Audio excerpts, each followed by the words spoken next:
along the migration route where they've got these chimneys that they all settle into for the night and roost in.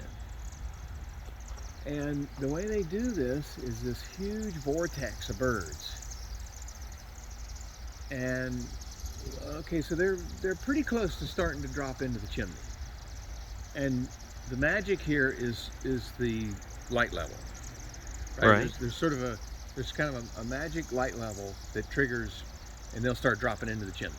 Oh, wow. But while they're waiting and they're congregating, right? They're coming in from all over and they're congregating. They form this huge vortex. And this is a decent number of birds, but in the fall, at the peak of the fall migration, there might be 1,000 birds. Oh, There might be 1,000 birds. right here? Yeah, I've seen this here before. God. And so you usually get a pretty typical unidirectional vortex, right? But sometimes I've seen it with really big groups of birds. And these are what? It'll turn into a figure eight.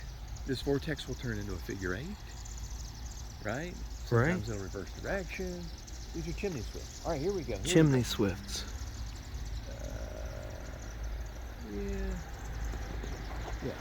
Yeah, see the vortex, right? Yep. And sometimes it'll be tight, and sometimes it'll kind of break down. But it's sort of the magic level of light. Okay, they're almost.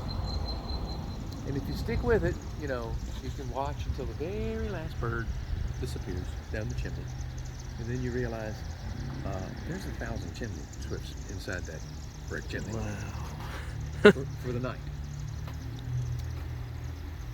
So our chimney swifts have been here for at least 2 weeks. These birds are migrating northward. Right? These birds may wind up in Connecticut. How far can they migrate a day? I don't know about a day. Some of the neotropical migrants travel, anywhere from 1,500 to 2 or even 3,000 miles one way every year. Right. 3,000 miles round trip every year by most of our migrating songbirds. There they go. It's not unusual. They're going in now, right? I think. Let's come over here. If we look straight on, we can see better. Yeah, I think. Yeah. They are. They're pouring in. It's almost like water being poured.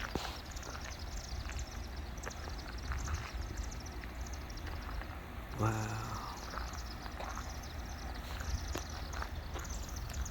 This is good because you got lighting.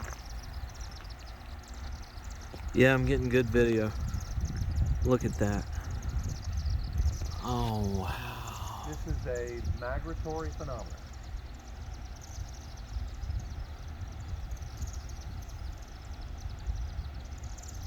And it's not that chimney, it's this chimney.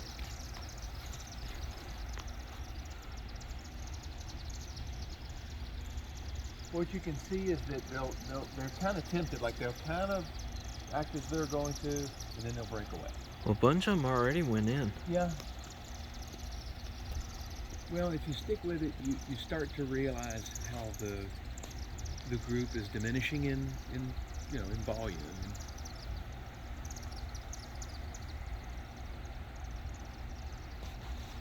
And so there, the vortex changed direction. It shifted off to the side and changed direction. Oh no, they're actually chasing something. I couldn't tell if it's a pigeon or a crow or.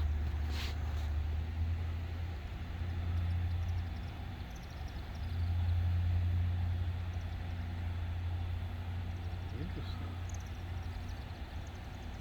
It's like a bunch of the birds went elsewhere. And maybe they filled up the chimney. Maybe. No, No, they're coming back. Yeah.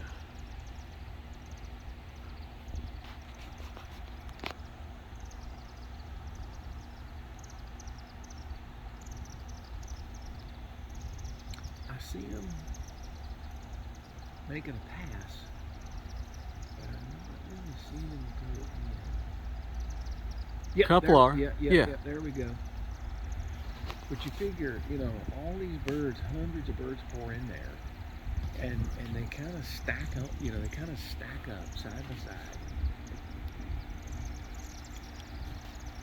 and they cling to the inside of the brickwork. But by the time they're done, there's going to be hundreds and hundreds crowded, together in there, and we'll spend the night roosted in there. I wish it wasn't cloudy. Yeah.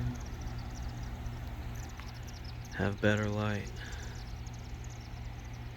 What did you send me?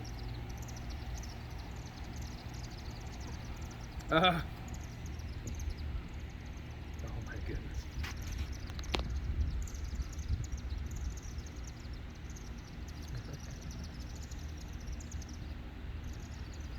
Whoa. Look at them. Yeah. What are they doing? It's like they're congregating and screwing around right there. Well, let's hope we don't get shit on. There's a convergence point right there where they're crossing. Well, they're tempted by this chimney now, so I'm like wondering.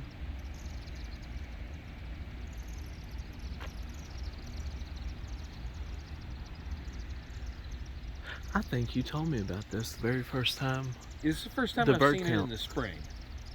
I would normally see it in September, so I kind of forgot about it as